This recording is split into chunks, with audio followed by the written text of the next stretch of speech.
Chaque jour, Charles et Carole vous présentent la leçon de l'école du sabbat.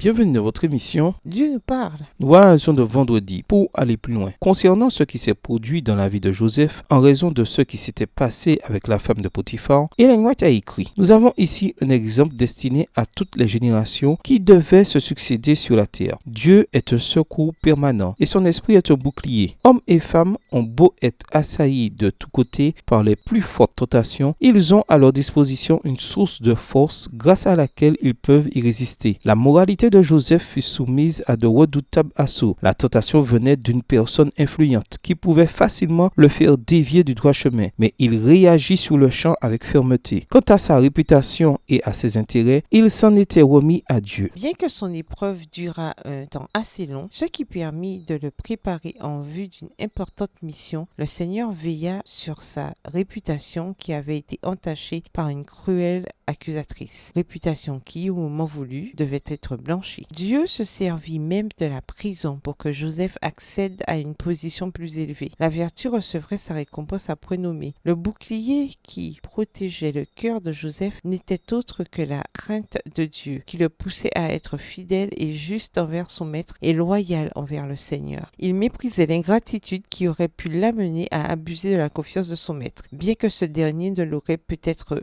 jamais appris. Texte tiré du livre The Spirit of Prophecy, l'esprit de prophétie au volume 1 au chapitre 14 à la page 132, livre écrit par Ellen G. White. À méditer, être chrétien de nom ou simplement de culture adventiste ne nous aidera pas à trouver le repos dans nos relations. Quelle est la différence entre un adventiste de culture et un vrai croyant? Sœur X vient de rejoindre l'église. Elle est mariée à un non-croyant. Elle aime son mari, mais il n'apprécie pas les changements qu'il voit en elle. Quels conseils basés sur les principes bibliques pourriez-vous donner à cette personne? L'auteur russe Léon Tolstoï écrivit: Toutes les familles heureuses se ressemblent. Chaque famille malheureuse est malheureuse à sa manière. Toutes les familles souffrent de dysfonctionnement d'une façon ou d'une autre, parce qu'elles sont toutes composées d'êtres pécheurs, chacun faisant peser son propre dysfonctionnement sur la cellule familiale. Pour pouvoir restaurer une relation familiale, comment, par la grâce de Dieu, suivre les principes bibliques d'amour, de pardon, de soutien mutuel, etc. Tout se passe bien dans la vie d'un grand nombre de personnes jusqu'à ce que soudain et de façon inattendue une tragédie survient. En de tels moments, pourquoi est-il si important de s'accrocher à la foi et aux promesses de la parole de Dieu? Pourquoi est-il essentiel de prendre le temps, quand tout va bien, de se préparer aux difficultés à venir? Au revoir et à demain si Dieu veut.